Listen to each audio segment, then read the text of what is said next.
Bonjour, bonsoir, bonne nuit. Bienvenue à la chaîne YouTube Vivre avec le Créateur ou La vie d'en haut.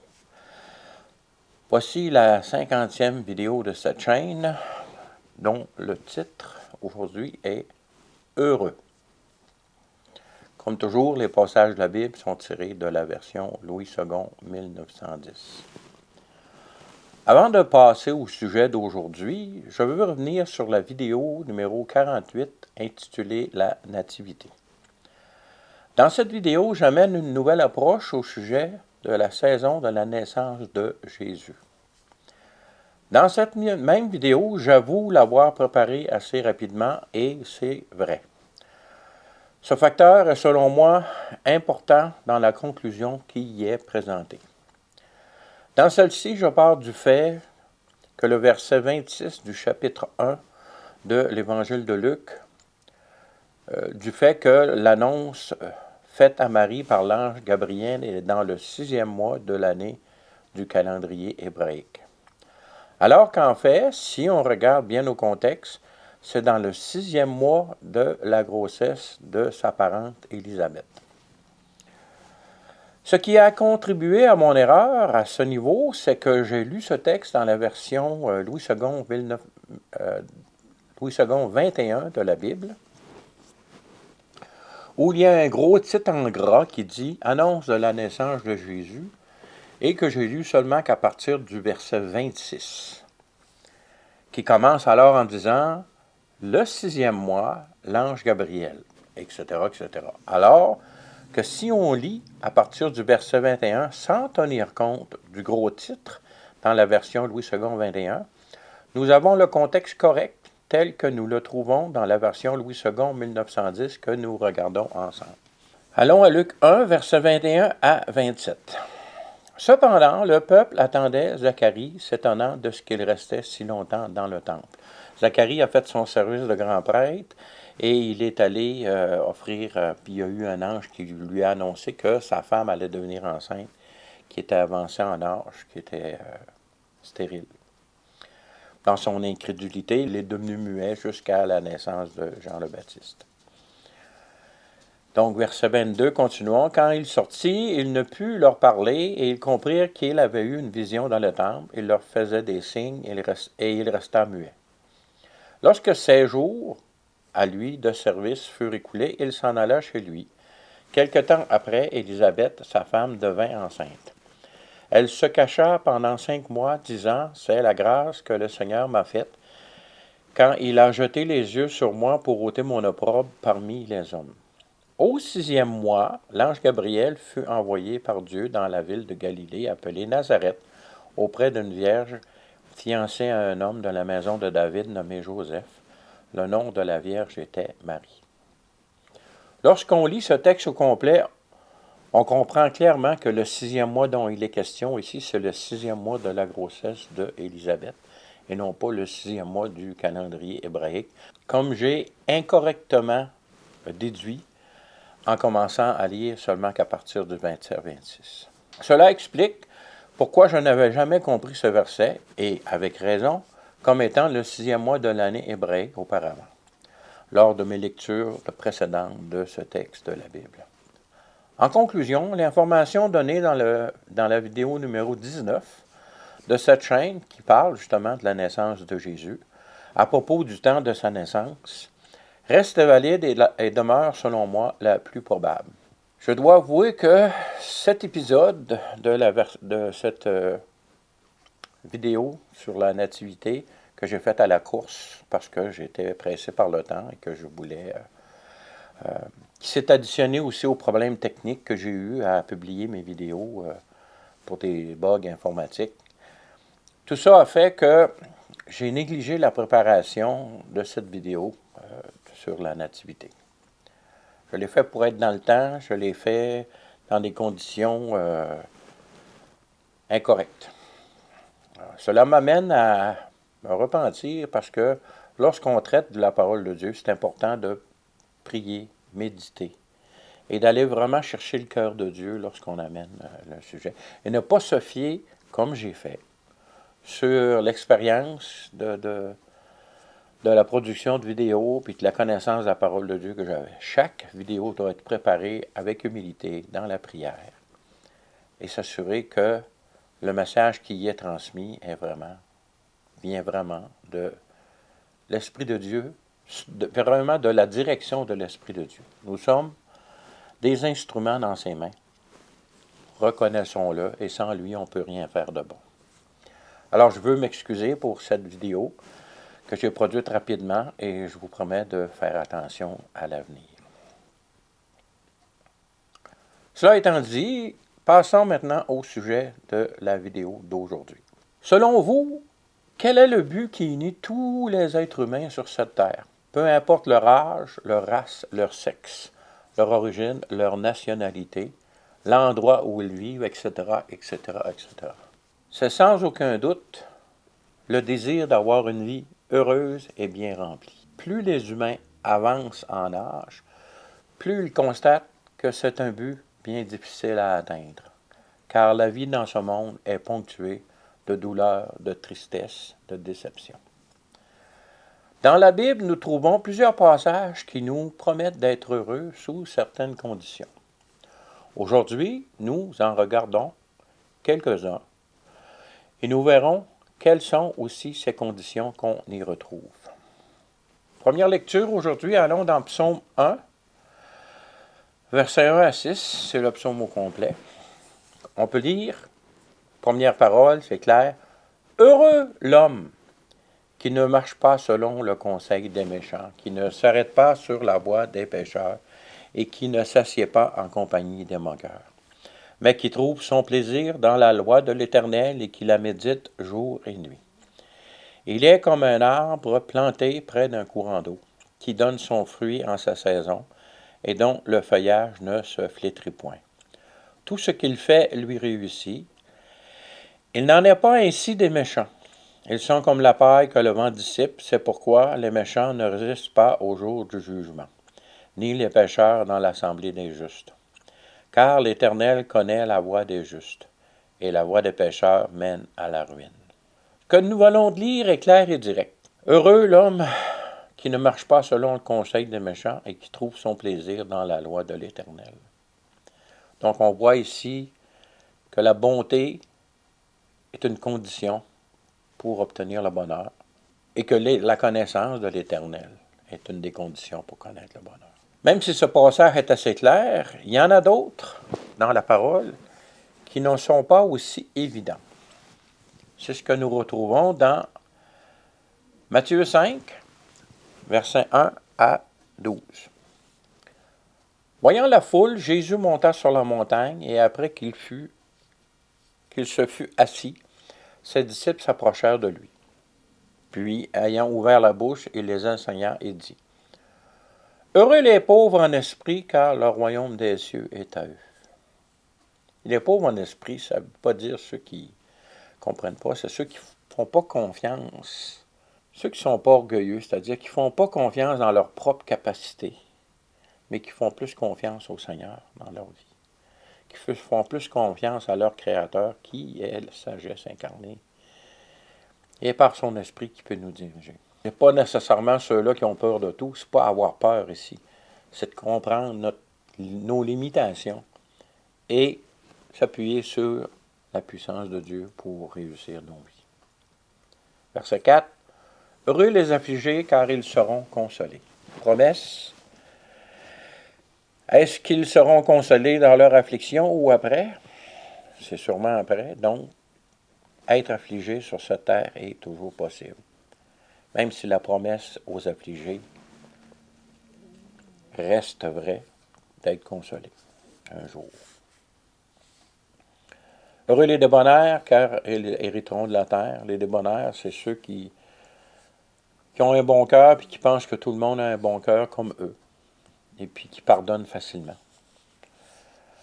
Alors, ils hériteront de la terre. Dans l'état où ce qu'elle est en ce moment, où l'égoïsme en général règne plus que la bonté et le regard vers les autres. Oh, il y a encore plein de personnes qui pensent aux autres. Mais on parle de la pensée générale dans notre société aujourd'hui. C'est je me moins. Verset 6.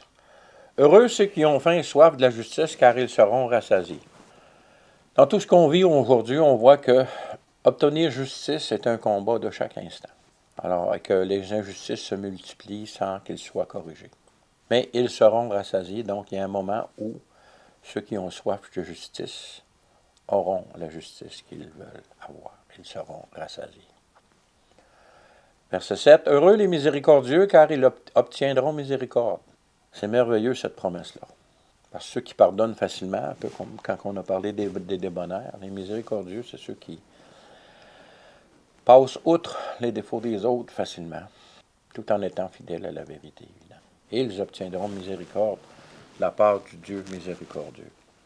Verset 8. Heureux ceux qui ont le cœur pur, car ils verront Dieu. Souvenons-nous du verset qui dit que sans la sainteté, il est impossible de voir Dieu. Donc, la sainteté, c'est une condition nécessaire et un cœur pur aspire à cette sainteté. Verset 9. Heureux ceux qui procurent la paix, car ils seront appelés fils de Dieu. La paix ici, Jésus a dit, je suis venu amener, je ne suis pas venu amener la paix sur la terre, mais la séparation entre les justes et les injustes. Par contre, ceux qui procurent la paix, c'est entre les justes. Ils seront appelés fils de Dieu. Le commandement de Jésus n'est-il pas aimez-vous les uns les autres, car à ceci tous connaîtront que vous êtes mes disciples. Verset 10. Heureux ceux qui sont persécutés pour la justice, car le royaume des cieux est à eux. Alors, ça c'est clair ici. Si tu es fidèle à la parole de Dieu, tu vas être persécuté. Jésus l'a dit. Ils m'ont persécuté, ils vous persécuteront aussi. Donc, soyons pas surpris de ce fait. Mais Dieu promet ici, Jésus promet le bonheur. Ce bonheur-là va arriver un jour. Entre-temps, il faut rester fidèle. Verset 11.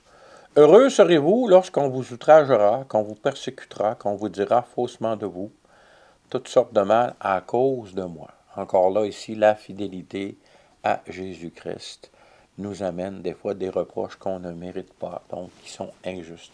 Voyez-vous comment que tout est lié? Ce qui est important ici, c'est s'attacher à la parole de Jésus le Christ, à la parole du Dieu vivant. Verset 12. Réjouissez-vous et soyez dans l'allégresse parce que votre récompense sera grande dans les cieux, car c'est ainsi qu'on a persécuté les prophètes qui ont été avant vous.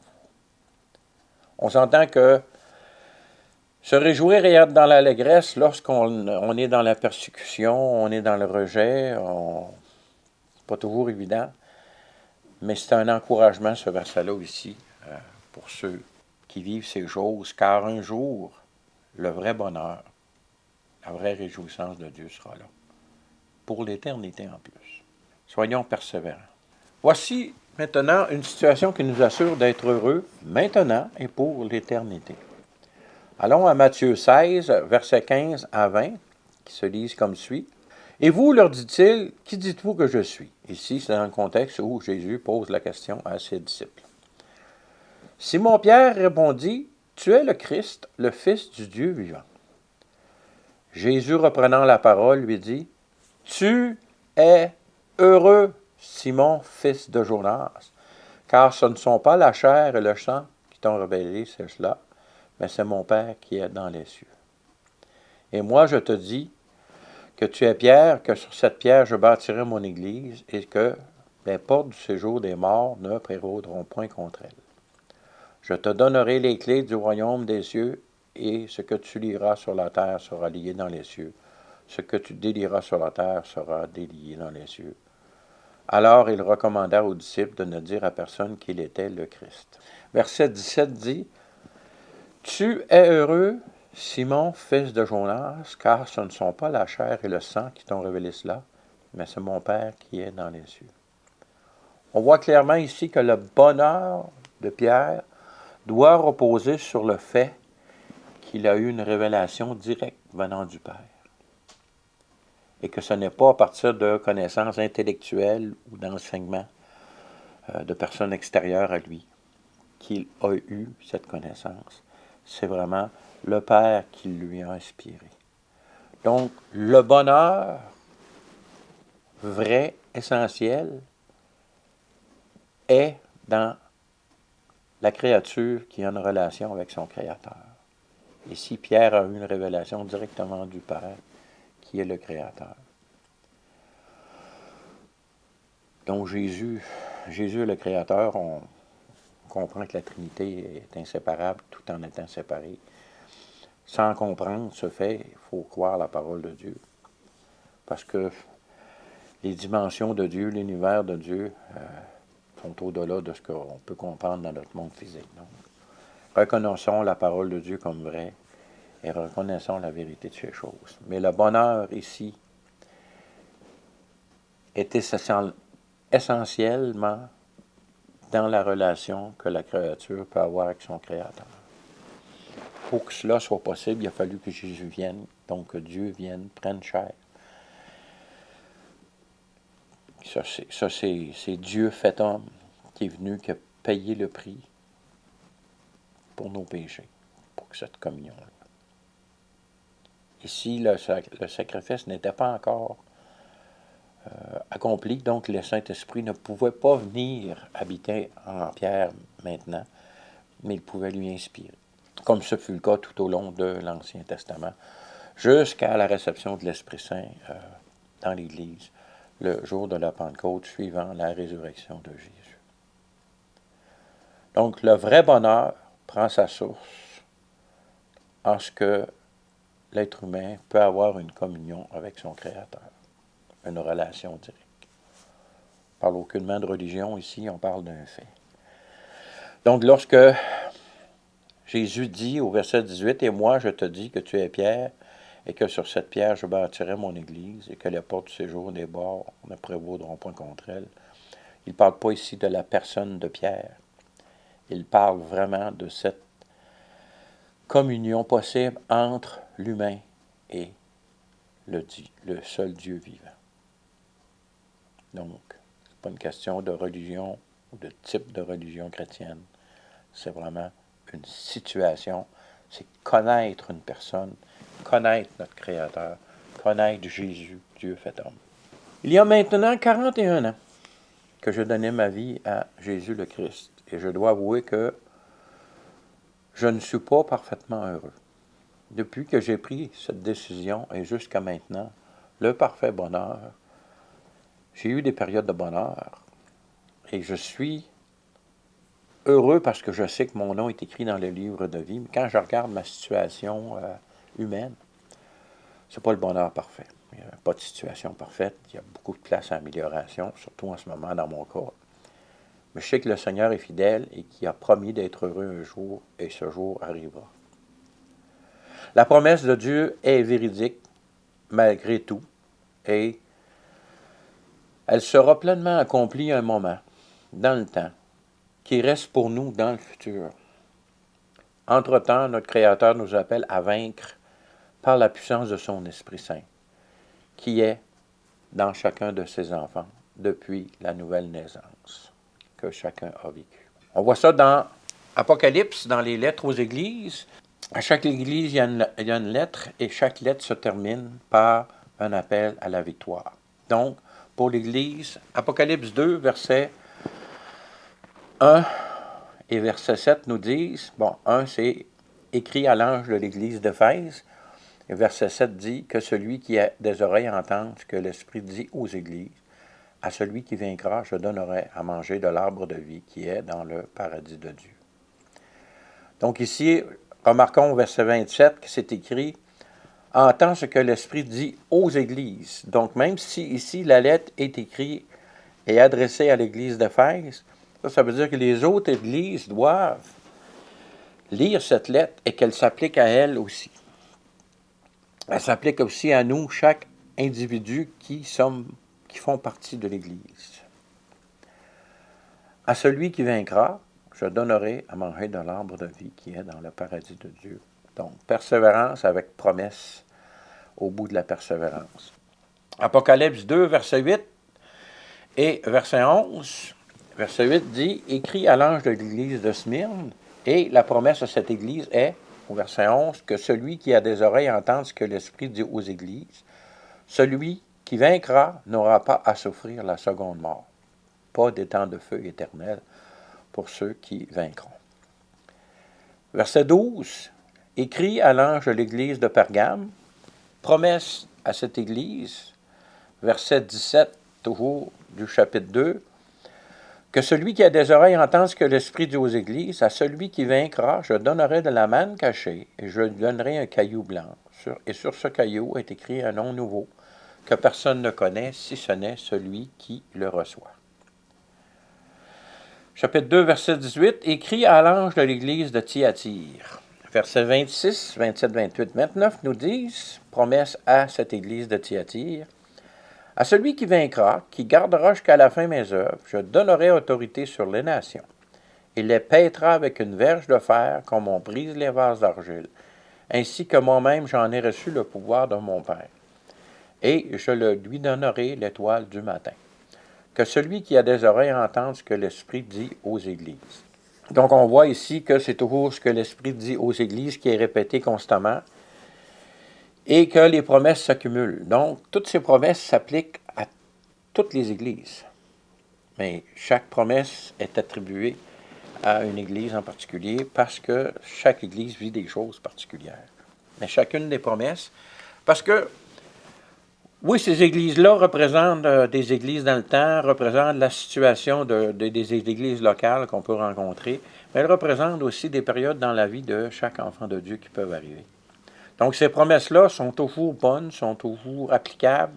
Il faut vaincre, il faut garder la foi. Comme l'apôtre Paul a déjà dit, j'ai gagné le bon combat, j'ai gardé la foi, qui est la vraie victoire jusqu'à la venue du Seigneur Jésus-Christ en gloire après les 7 années de grande détresse. On passe maintenant au chapitre 3 de l'Apocalypse, verset 1, écrit à l'ange de l'église de Sardes. Verset 5, la promesse, celui qui vaincra sera revêtu de vêtements blancs, et je n'effacerai point son nom du livre de vie, et je confesserai son nom devant mon Père et devant ses anges. Que celui qui a des oreilles entende ce que l'Esprit dit aux églises. Merveilleux avoir le nom dans le livre de vie. Mais le verset 5 ici me pousse à croire. Est-ce que c'est vrai ou pas? Bon, je vous laisse le soin de juger. Celui qui vaincra sera revêtu ainsi de vêtements. Je n'effacerai point son nom du livre de vie. Des passages dans la parole de Dieu nous affirment que Dieu veut que chacun soit sauvé. Fait que ce passage-là me porte à croire, moi, que le nom de chacun a été initialement écrit dans le livre de vie, et c'est par son acceptation de la vérité, la foi, que son nom y reste. Son nom n'est pas rayé. C'est une opinion. Vous la prenez, vous la prenez pas, ça reste mon opinion. Mais ça s'accorde avec ce que Dieu dit. Je veux que tous soient. Je ne pense pas que Dieu a créé des êtres pour qu'ils soient séparés de lui un jour, mais que ces êtres choisissent délibérément de se séparer de Dieu. Ce n'est pas sa volonté, mais il respecte la volonté de chacun. Passons à passage suivant, donc, verset 7, écrit, chapitre 3 de l'Apocalypse, écrit à l'ange de l'église de Philadelphie, verset 12, la promesse, celui qui vaincra, je ferai de lui une colonne dans le temple de mon Dieu, et je n'en sortirai plus. J'écrirai sur lui le nom de mon Dieu et le nom de la ville de mon Dieu, de la nouvelle Jérusalem, qui descend du ciel d'auprès de mon Dieu, et mon nom nouveau. Que celui qui a des oreilles entende ce que l'Esprit dit aux églises. On voit ici que les promesses de Dieu sont à un niveau, des fois, qui sont hors de notre compréhension, puis qui sont sûrement plus merveilleuses de ce qu'on peut en comprendre. Personnellement, moi, quand on me dit « je vais faire de toi une colonne », ça supporte beaucoup de poids, ça ne bouge pas, ça n'a pas vraiment de vie. Quand je pense humainement, je me dis « être une colonne, ça ne m'intéresse pas vraiment ». Mais c'est sûrement beaucoup plus que ça. On ne comprend pas encore l'ampleur et combien merveilleuses sont les promesses de ce que Dieu nous donne dans ces passages-là. Sachant que Dieu est bon, qu'il aime à donner, qu'il nous a créés pour qu'on soit dans un bonheur parfait, qu'on soit heureux. Faisons confiance à la bonté de Dieu. Donc, continuons au verset 14 du chapitre 3. Écrit à l'ange de l'église de Laodicée, verset 21, la promesse, celui qui vaincra, je le ferai asseoir avec moi sur mon trône, comme moi j'ai vaincu et je me suis assis avec mon Père sur son trône, que celui qui a des oreilles entende ce que l'Esprit dit aux églises. Être assis sur le trône de Dieu, ici, veut dire que son règne, sa gloire, sa puissance, il nous la fera partager. Est-ce que ça fait de nous des dieux? Pas du tout. Tous les enseignants ou les enseignements qui vous disent que vous allez devenir Dieu, c'est faux. On va être et on sera toujours le corps de Christ. Le corps de Christ, 100% homme, 100% Dieu. 100% homme, il a un corps. 100% Dieu, il est immuable. Donc, devenir enfant de Dieu, faire partie du corps de Christ, être avec lui sur son trône, ne fera jamais de nous des dieux. Ça fait de nous des enfants de Dieu. Ça fait de nous des héritiers des promesses de Dieu. Mais ça ne fait jamais de nous des dieux. Dieu est Dieu, il est immuable. On participe à l'humanité de Jésus-Christ, on est son corps. Mais ça, nous ne serons jamais des dieux. Nous serons toujours des membres du corps de Christ. Ben, gloire à Dieu, c'est déjà une position extrêmement enviable.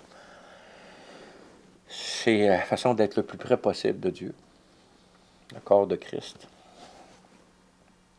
Prenez donc la décision de vous repentir de vos péchés. D'échanger votre vie de pécheur pour laquelle Jésus a payé par son sacrifice, sa mort et sa résurrection. Afin que vous puissiez avoir la vie éternelle et échanger votre vie imparfaite, payée par Christ, par celle parfaite de Christ. Lorsque je prie Dieu, le Père, lorsqu'il me voit, quand j'aurais lu, ce qu'il voit, c'est Jésus. C'est le corps de Christ qui prie. Un corps saint, sans péché.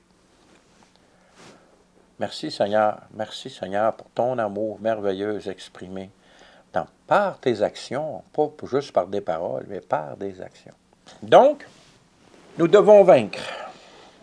Mais entre-temps, notre victoire arrivera soit qu'on soit mort, lorsqu'on meurt, notre victoire est acquise, lorsqu'on meurt dans la foi, comme Paul a dit, j'ai fait le bon combat, j'ai gardé la foi, ou lorsqu'on sera enlevé, dépendamment des époques dans lesquelles nous vivons. La meilleure façon d'être le plus heureux possible dans ce monde, actuellement, c'est de marcher dans l'obéissance à la volonté de Dieu pour chacune de nos vies. Comprenons que l'obéissance qui m'est demandée est la même obéissance qui est demandée à mon frère qui habite à côté de moi, que je fréquente dans les assemblées. Sauf que ce n'est pas les mêmes actions, ce n'est pas les mêmes œuvres. Et le péché, c'est de ne pas faire la volonté de Dieu. Si Dieu me demande, moi, de tourner à droite, il demande à mon frère de tourner à gauche, mais si je suis mon frère à gauche, je pêche. Comprenez-vous l'importance d'avoir maintenant cette relation avec le Seigneur afin de connaître la volonté de Dieu pour ta vie à toi? C'est important de développer cette intimité, passer du temps dans la prière, passer du temps à lire la parole, à la méditer. Le Seigneur est vivant, vous pouvez avoir une relation avec lui immédiatement. C'est ça la bonne nouvelle. La bonne nouvelle, c'est qu'il n'est pas obligé de mourir pour connaître et fréquenter Dieu, pour avoir une relation avec lui. Jésus-Christ a fait tout ce qu'il fallait pour que cette relation puisse arriver maintenant sur terre et pour l'éternité. Voyons la grande mission que Paul confirme dans sa lettre à Timothée, dont plusieurs aspects s'appliquent à chacun d'entre nous. Je viens de parler de l'individualité, de l'obéissance que nous devons avoir, mais il y a des grandes lignes qui s'appliquent à tous les enfants de Dieu, et nous allons en voir plusieurs dans ce texte ici, dans 2 Timothée, chapitre 4, versets 1 à 7, nous pouvons lire « Je t'en conjure devant Dieu et devant Jésus-Christ, qui doit juger les vivants et les morts, et au nom de son apparition et de son royaume, prêche la parole, insiste en toute occasion, favorable ou non, reprend, censure, exhorte, avec toute douceur et en instruisant. Car il viendra un temps où les hommes ne supporteront pas la saine doctrine, mais ayant la démangeaison d'entendre des choses agréables, ils se donneront une foule de docteurs selon leurs propres désirs, détourneront l'oreille de la vérité et se tourneront vers les fables. Tellement représentatif de notre époque actuelle. Je participe à des discussions des fois sur des sites chrétiens, d'échanges chrétiens. Et il y a tellement de gens qui sont attachés à leur religion, beaucoup plus qu'à leur relation avec le Seigneur. Et ils arrivent à des conclusions pleines de fausseté. Et ils sont sûrs que ça vient de Dieu. Attachons-nous. La relation, c'est la vie éternelle. La connaissance de la religion, la connaissance intellectuelle même de la parole de Dieu, c'est pas ça le salut. Le salut, c'est la connaissance de Jésus-Christ vivant, de l'Esprit de Dieu en nous. Toujours, toujours, toujours à l'intérieur de ce que la parole écrite nous révèle. Verset 5. Mais toi, sois sobre en toutes choses, supporte les souffrances, fais l'œuvre d'un évangéliste, remplis bien ton ministère. Ça veut dire que être au service de Dieu sur cette terre amène des souffrances. Les gens qui ne connaissent pas Dieu ont des souffrances aussi, mais ils n'ont pas cette espérance que nous avons. Et le fait de parler de Dieu, de transmettre la bonne nouvelle, nous amène des souffrances supplémentaires, mais qui valent la peine d'être vécues parce que notre nom est écrit dans le livre de vie et le bonheur en Dieu nous est promis un jour. Nous verrons un peu plus loin quand cela va arriver. Verset 6, c'est là que Paul affirme « Car pour moi, je sers déjà de libation et le moment de mon départ approche. J'ai combattu le bon combat, j'ai achevé la course, j'ai gardé la foi. » Libation, c'est un liquide qui est versé sur un autel en guise d'offrande. Donc, ici, Paul se voit comme une offrande sur l'autel de la foi en Jésus-Christ. Nous sommes rendus maintenant à aller voir quand nous allons vivre ce bonheur parfait que la parole nous promet.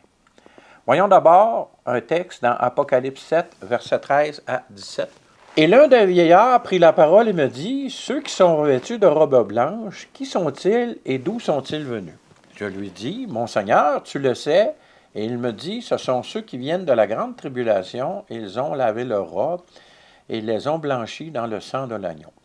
C'est pour cela qu'ils sont devant le trône de Dieu et le servent jour et nuit dans son temple. Celui qui est assis sur le trône dressera sa tente sur eux. Ils n'auront plus faim, ils n'auront plus soif, et le soleil ne les frappera point, ni aucune chaleur.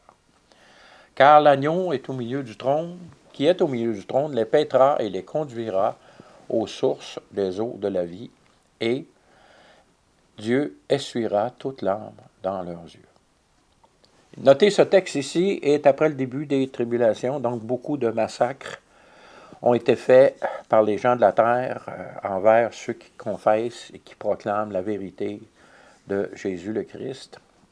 L'Église est déjà enlevée, déjà rendue dans la présence de Dieu. Mais même qu'à ce moment-là, les promesses de Dieu sont encore au futur. Ils n'auront plus faim, ils n'auront plus soif, et le soleil ne les frappera point, ni aucune chaleur. Car l'agneau qui est au milieu du trône les paîtra et les conduira aux sources de la vie. Donc, on n'est pas encore rendu au bonheur parfait promis. Les deux textes suivants nous montrent que l'accomplissement vers ce temps est proche. Allons maintenant à Apocalypse 12, verset 12, qui dit « C'est pourquoi réjouissez-vous, cieux, et vous qui habitez dans les cieux, malheur à la terre et à la mer, car le diable est descendu vers vous animé d'une grande colère, sachant qu'il a peu de temps. » Donc, on voit ici qu'on peut commencer à se réjouir, mais ce n'est pas encore le bonheur parfait, parce que le diable est encore actif. Par contre, il ne lui reste que peu de temps. Allons maintenant au chapitre 14 de l'Apocalypse, verset 13.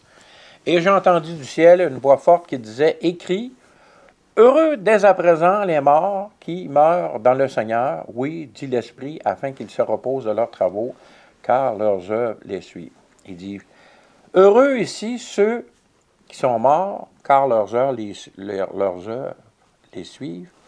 ce n'est pas encore le bonheur parfait promis. Nous venons de voir que le repos de nos œuvres est une source de bonheur pour ceux qui meurent dans le Seigneur. Est-ce le bonheur parfait promis? Je viens de dire que non. C'est presque, car le texte suivant nous révèle quand ce bonheur parfait sera vraiment accessible à tous ceux qui se confient dans leur Créateur pour l'obtenir. Allons maintenant à Apocalypse 21, versets 1 à 7. Puis je vis un nouveau ciel et une nouvelle terre, car le premier ciel et la première terre avaient disparu et la mer n'était plus. Et je vis descendre du ciel d'auprès de Dieu la ville sainte, la nouvelle Jérusalem, préparée comme une épouse qui s'est parée pour son époux.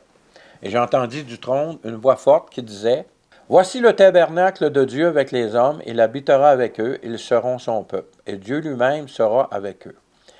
Il essuiera toute larme de leurs yeux, et la mort ne sera plus, il n'y aura plus ni deuil, ni cri, ni douleur, car les premières choses ont disparu. Et celui qui est assis sur le trône dit, « Voici, je fais toutes choses nouvelles. » Et il dit, « Écris, car ces paroles sont certaines et véritables. » Et il me dit, « C'est fait, je suis l'alpha et l'oméga, le commencement et la fin. À celui qui a soif, je donnerai de la source de la vie gratuitement. Celui qui vaincra héritera ces choses, je serai son Dieu et il sera mon fils. » Donc on voit ici que le bonheur parfait n'est promis que dans la nouvelle création. Donc avant que la nouvelle création arrive, il y a le retour de Jésus sur terre, il y a son règne de 1000 ans, où il paîtra les nations de la terre avec une verge de fer. Donc, on ne parle pas de bonheur parfait ici, parce qu'il va y avoir encore la rébellion dans le cœur de certains humains. Même si Satan est lié pendant 1000 ans, il reste que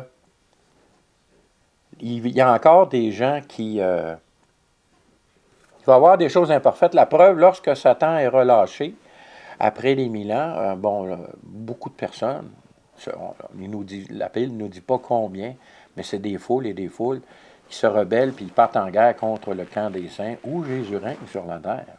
C'est quelque chose. C'est quelque chose. Donc, on ne parle pas de bonheur parfait pendant le règne de 1000 ans. On parle d'une grosse amélioration parce que la gérance de cette terre sera sous la direction de Jésus, qui est amour et justice. Alors, ne nous attendons pas au bonheur parfait pendant le règne de 1000 ans. Ça va arriver seulement dans la nouvelle création, et ce, pour l'éternité. En conclusion, les encouragements que nous donne Jésus dans ce dernier texte sont pleins de sagesse et d'amour, car il pense à notre bonheur éternel. Matthieu 6 nous dit, versets 19 à 21, « Ne vous amassez pas de trésors sur la terre où la teigne et la rouille détruisent, et où les voleurs percent et dérobent. Mais amassez-vous des trésors dans le ciel où la teigne et la rouille ne détruisent point, et où les voleurs ne percent ni ne dérobent. Car là où est ton trésor, là aussi sera ton cœur. » Ce texte nous montre clairement ici cet encouragement de Jésus. Le monde dans lequel nous sommes est temporaire. Toutes les richesses, tous les bonheurs que tu peux avoir, que tu peux accumuler, ne sont que temporaires. Il est important de vivre la vie de Dieu pour ta vie. Maintenant, sur cette terre, c'est la meilleure façon d'accumuler des trésors pour l'éternité. Pensez-y. Voulez-vous des trésors temporaires que vous allez tous perdre à votre mort ou à l'enlèvement, ou des trésors éternels qui dureront pour l'éternité? J'ai fait mon choix.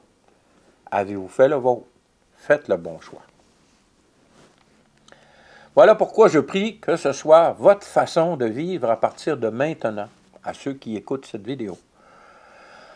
En cette année 2023 qui commence bientôt, et pour l'éternité, dans le nom de Jésus le Christ, le Fils unique du seul Dieu vivant.